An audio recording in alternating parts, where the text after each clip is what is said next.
Dushi didn't have luck escaping and being caught, but my two sisters-in-law, they also escaped the line at night somehow, and they wanted to go walking back to Budapest, but not to lose their way, they tried to find the tracks, the tracks of train tracks, and follow the tracks. So they found them, fortunately, and they started to go, and suddenly a locomotive appears and stops beside of them. And the driver gets out and asks them, "What happened to you? Are you Jewish girls?" And they said yes, they couldn't deny it. "And what are you going to do?" "We are trying to go home." "Okay, get into my car, I will take you."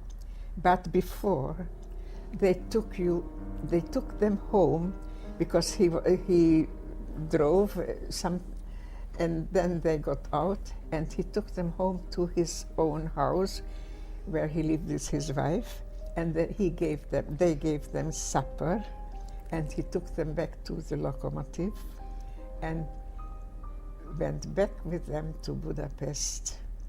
You see how luck works. She escaped, and they escaped, and they were lucky to get home and survive in the bunker and wherever. So this, and I also had my lucky star all the time. I was So very, actually very I was also lucky, because Ravensbrück was awful. I don't have to tell you, because everybody knows about concentration camps. But I didn't spend there too much time, because sometimes we arrived actually in Ravensbrück on the 23rd of December 1944. The trip was a nightmare. And but then no point telling about it, everybody knows. And I was lucky, because sometimes 6 weeks or 7 weeks later, an officer came and he wanted 24 German-speaking girls, women, in good health, young, because they were needed in a camp which was actually not a concentration camp, it was a labor camp for, they were called Ostarbeiters, which means worker from the east, to work in the greatest electrical factory of Germany. And even I both were picked because we were young, we were healthy, we spoke a good German, and we were also picked. And the camp was very small.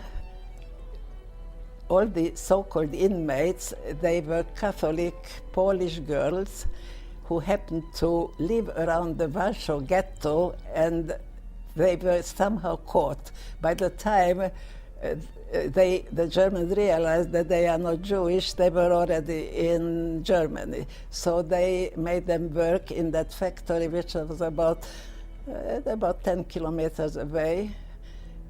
And even I got into a room,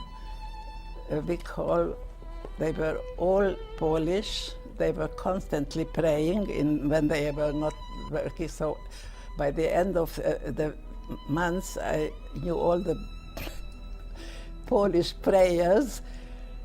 But they were nice, even though they didn't like Jews, but they were nice to us, and most of them, some of them spoke German, so we could communicate. And we went every day to work. Again, because of my good knowledge of German, I got a job in the office. We worked 6 days, Sunday was off. There was constant bombardments at night, air raids, we heard it. We were supposed to go to the bunker, usually we didn't. And then it came, I made a note for myself when it was sometimes on a Sunday, March 11th or 18th, because March 11th and March 18th were Sunday. I have a calendar where I looked it up. The RAF bombed the factory to the ground. It was Sunday. We heard the explosions, saw the planes, but the camp was far enough not to be affected. Next day we started cleaning the rubble, but this is how we survived. If it would have been on a Saturday, I would not telling you the story now. Then the Jewish girls were supposed to be taken to Sachsenhausen. Sachsenhausen had a crematorium. We knew that there is a crematorium. But on the way to the train, there was an electrical commuter train around Berlin, there was another air raid, and the electricity was knocked out. So we were marched back to the camp and spent another 2 weeks at the camp doing cleaning rubble, digging trenches, because the front was quite close at that point. Then we were finally taken to Sachsenhausen, and that was already around the 15th of April. We arrived late in the afternoon, and hours later the Germans evacuated the camp. They announced on the loudspeakers everybody should come to the entrance, and that's when we decided that we will not go anywhere, because most of us were so sick. We had all edema, which means from not eating, that we had water in our legs, we could hardly walk. We stay where we are, we switched off the light, and we were hoping for the best. And the Germans were in such a hurry that they left without coming to check on us. And there was a night, an anxious night. We didn't know what is going to happen. Early in the morning, the door opens, and a very young man in the prisoner's garb, the striped garb, comes in, brings a big dish of hot food, and tells us that we can relax. The Germans left. Many people left with them. Unfortunately, most of them died on the way because they couldn't keep up, and they were shot, or they were left to die at so we were lucky. But of course, it was not just us, the 24 girls, but a lot of other people who made the same decision. So the camp was really full of people. Now, this young man and many others, they were not Jews, they were political prisoners. Germans, mostly communists, socialists. They were from the Netherlands, Dutch, they were Belgian, they were French, and they took over the management of the camp. Everybody had a job to do, whoever could work. They made a little hospital. There was a Dutch physician, a very nice young man. He organized that hospital. Eva took very, very ill, so she was at the hospital. After eating for a few days, I recovered, and I could help.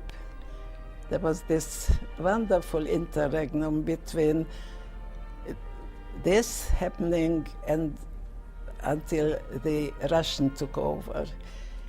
it was such a euphoria. We survived. And there was a lot of eating. I couldn't eat cabbage for a while, because that's what we mostly got, cabbage and rabbit. So the Russians arrived at the camp around the 22nd or 23rd of April, and that's when we knew that the war will be over pretty soon. What we heard was the death of Roosevelt. That I don't know how, but through the grapevine we learned about it when we were still, yes. And then the Russians took over, and they did their best, but their best was not very good. Anyway, they started organizing the return of the inmates to their native land. So the Germans left first, and the Dutch left, and then a Hungarian group left sometimes in May. I could have gone, but I couldn't go because Eva was so very sick. She contracted TB, and she was 40 kilos. You remember, she was a tall woman. She was in terrible shape, so I didn't go. We didn't know anything, but even after the so-called liberation, we still didn't know anything. One of the girls with whom we spent this time together, her name was Hedda. She was a beautiful, very well-educated girl.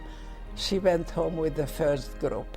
And when she arrived home, she put a notice in the daily newspaper which said, I returned from Sachsenhausen and I was with the following girls. And then she listed all the girls who didn't come home. And if you want any information, she gave her address. And now you can take over.